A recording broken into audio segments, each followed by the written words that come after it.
So ayan, good day mga tol. So for today's video mga tol, may gagawin tayong DIY dito. Dahil ito, medyo madilaw-dilaw na siya mga tol, no? Ayan, medyo madilaw-dilaw na siya. So, share ko lang konting kaalaman. So ang kailangan lang natin gawin is bumili ng ng sandpaper, no? 1,500 na sandpaper at 2,000 grit na sandpaper, no? So ito hindi ko siya na-videohan tong headlight na to. Kasi parang sinubukan ko muna, no, kung effective talaga yung pagdi-DIY. Ayan, medyo pumuti-puti na rin naman siya. So unlike nung una na sobrang dilaw niya. So ngayon kasi natapos na natin tong headlight. So ito naman yung ating papuputiin, no. Ayan. Ayan, kung napapansin nyo, madilaw-dilaw siya. Nagdidilaw-dilaw siya mga boss. So ngayon natatanggalin natin siya, tapos papuputiin natin, no. So yun, tara, let's go.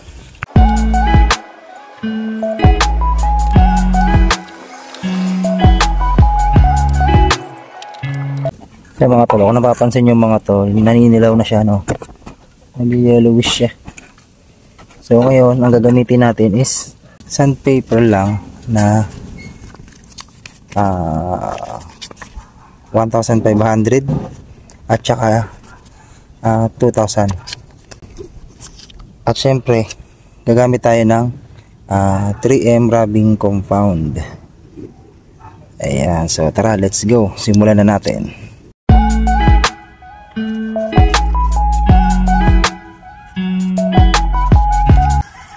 Kuskusin lang natin ang kuskusin, no. Ayan, sobrang dilaw niya.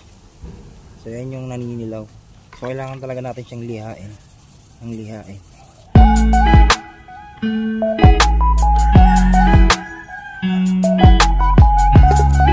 Siyempre ang sunod, lilihain natin siya ng 2,000. So yan yung pinaka huling liha natin. So pasahin lang natin yan. So yan, nilagyan natin siya ng ng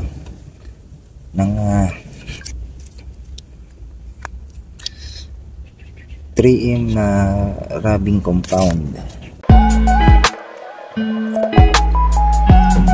Effective to mga tol.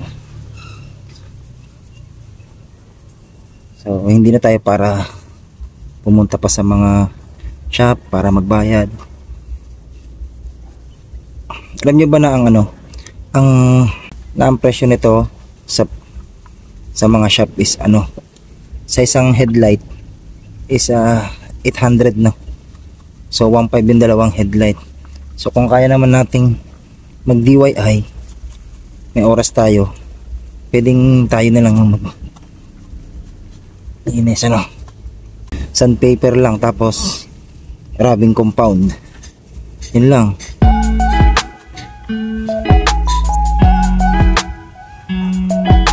Ito guys, halagang lang to, halagang 80 pesos. Tapos liha lang. So wala pang 150.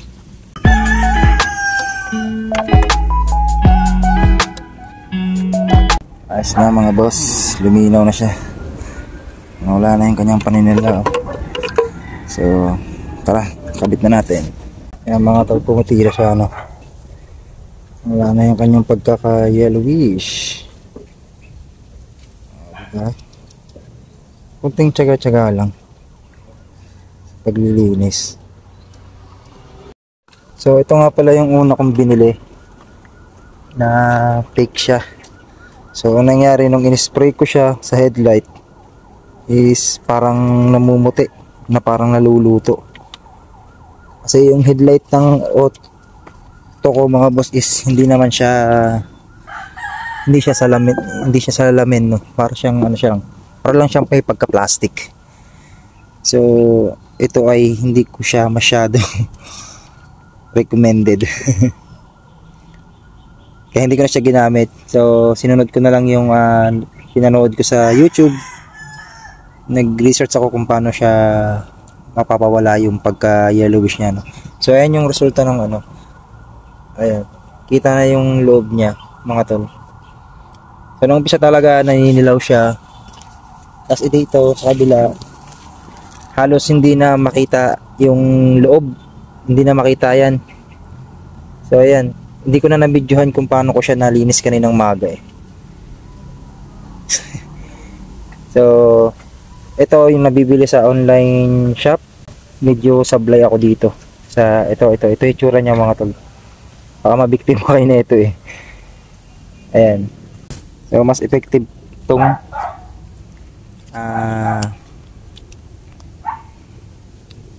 3M rubbing compound, yan. Tapos kunting tiyaga lang sa pagliha. So yun lang. Basta bago natin siya lihain, kailangan natin siyang basain. So ang una nating panglihang gagamitin is yung 1,500, and then pinaka final yung 2,000. Tapos eto yung 3M. So yun lang. So sana nakatulong. Thank you mga boss.